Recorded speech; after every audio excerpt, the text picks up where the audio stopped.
Merhaba à tous et à toutes, bienvenue dans ce tout premier numéro de notre série de podcasts Femmes d'impact, initiée par le Bureau de la Côte d'Ivoire de la Fondation Friedrich Ebert. Ce podcast qui se donne pour mission de mettre en avant des femmes leaders, des femmes impactantes, des femmes politiques pour la plupart, qui arrivent à briser le plafond de verre. Aujourd'hui, nous nous plongeons au cœur de l'hémicycle avec l'honorable Roche Cécile Adjei, honorable de la circonscription de Bonoa, qui a été élue au soir du 27 décembre 2025. Il faut savoir que malgré les engagements internationaux, malgré la loi portant quota, la Côte d'Ivoire n'a pas encore réussi à dépasser le seuil critique des 13%. Pourquoi et surtout comment a-t-elle fait? Ce soir, au-delà de l'écharpe tricolore, au-delà des lois votées, au-delà de la sphère politique, nous recevons une femme qui va nous partager sa vision, ses difficultés, mais aussi comment est-ce qu'elle est arrivée à avoir ce succès. Mesdames et messieurs, bienvenue parmi nous. Bonsoir, honorable. Bonsoir, Karel. Ravi de vous avoir avec nous pour notre premier épisode. Comment allez-vous? Tout le plaisir est pour moi, je vais très bien. Merci. Alors ce soir, honorable, la nation ivoirienne veut vous découvrir, veut savoir qui vous êtes. Est-ce que vous pouvez vous présenter à nos internautes? Je suis Kwa Maman Cécile, épouse Adjei, fonctionnaire de l'État du Côte d'Ivoire. Avant mon aventure à l'hémicycle, j'ai assuré le poste de sous-directrice des actions sociales au niveau de la Direction générale du Trésor et de la comptabilité publique. L'envie me vient de vous demander, quand on voit les chiffres aujourd'hui des femmes à l'hémicycle, ce plafond de verre qui peine à être dépassé, vous, quelles ont été vos difficultés pour y arriver? Parlant de difficultés, je pense que c'est une question de volonté d'abord. Il faut dire que notre société, et ici la société africaine est phallocrate, c'est-à-dire que ce sont les hommes qui ont l'habitude de gouverner.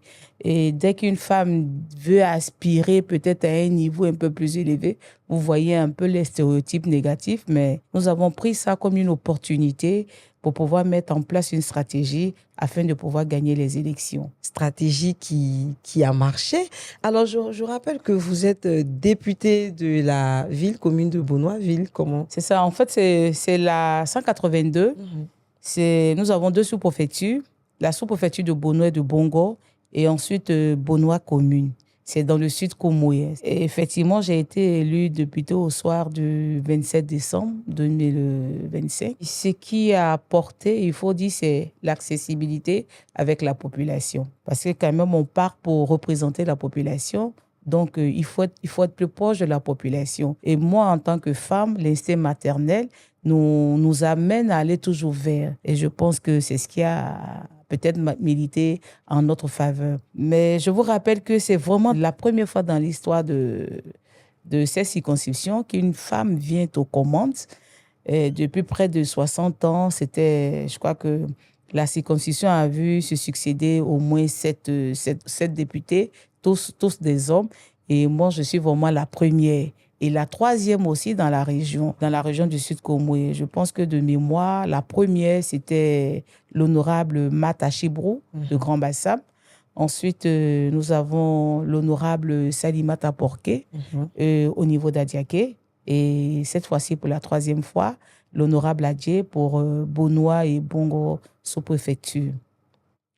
Je vous avais dit, nous avons une invitée de marque, une très grande dame qui a réussi là où les hommes ont l'habitude de diriger. Alors, moi, je suis très admirative des femmes qui, comme vous, osent et réussissent. Et si d'autres femmes, plus jeunes ou pas, veulent vous suivre dans cette aventure politique, surtout dans des circonscriptions souvent aussi difficiles que le Sud Comoé, on sait à peu près cette tendance acaniste et tout. Qu'est-ce que vous pouvez donner comme conseil, honorable? On ne vient pas à la politique, hein. On apprend à être politique. Il faut apprendre à être politique. Et ces jeunes femmes qui aujourd'hui me suivent, moi, je vais leur demander de s'investir, parce que nous voulons le changement. Mais on ne peut pas avoir le changement dans nos salons, on ne peut pas avoir le changement dans nos maisons, on ne peut pas avoir le changement dans nos villages. Il faut aller, il faut oser. Alors, ces jeunes filles qui me regardent, il faut dire que moi aussi, j'ai commencé il y a quand même un peu longtemps, puisque déjà en 2011, j'étais coulissière d'un candidat au niveau de la circonscription d'ailleurs, élection que nous n'avons malheureusement pas gagnée, mais nous n'avons pas baissé les bras. Nous avons continué à travailler, nous avons continué à être dans le peuple, nous avons continué à être avec le peuple, nous avons continué à chercher à comprendre les attentes et les besoins du peuple. Et on allait dire, c'est l'école de la vie.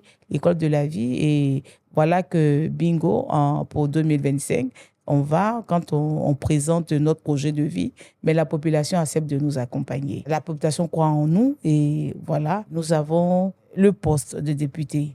Félicitations encore. Merci beaucoup. Il faut dire qu'on ne voit pas trop les femmes s'engager à telle enseigne que même pour ces élections, sur les 8 candidats, il y avait 7 hommes et une seule femme. Et donc, vous voyez déjà, c'était un peu compliqué. Et c'est même ces hommes, ils vous rappellent que vous ne pouvez rien apporter. Qu'est-ce qu'une femme peut apporter? Une femme, elle est faite, vous voyez, les préjugés, elle est faite pour gérer la maison. Mais moi, j'ai transformé ça en opportunité. J'ai transformé ça en opportunité pour, j'allais dire, pour être au-dessus des hommes. C'est-à-dire que c'est qu'ils me présentent comme une faiblesse. Moi, j'ai transformé ça en opportunité, en force pour être là où je suis. Justement, je leur ai dit, c'est parce que justement, je suis une femme que je suis capable aujourd'hui de rassembler tous mes enfants à cause de l'instinct maternel. Et la femme, c'est celle qui est fidèle dans ses relations. La femme, quand elle part, elle revient toujours. Ce qui veut dire que moi, je serai toujours proche de la population. Bon, voilà, ça a marché. Ça a marché. Alors, chers internautes, nous sommes à la fin de notre podcast. Nous aurions aimé avoir l'honorable toute la journée et on espère la retrouver dans les couloirs de l'hémicycle. Mais de son interview, je retiens quelques mots. Résilience, phallocratie, pourquoi pas, stéréotypes, mais surtout courage, combativité et féminité.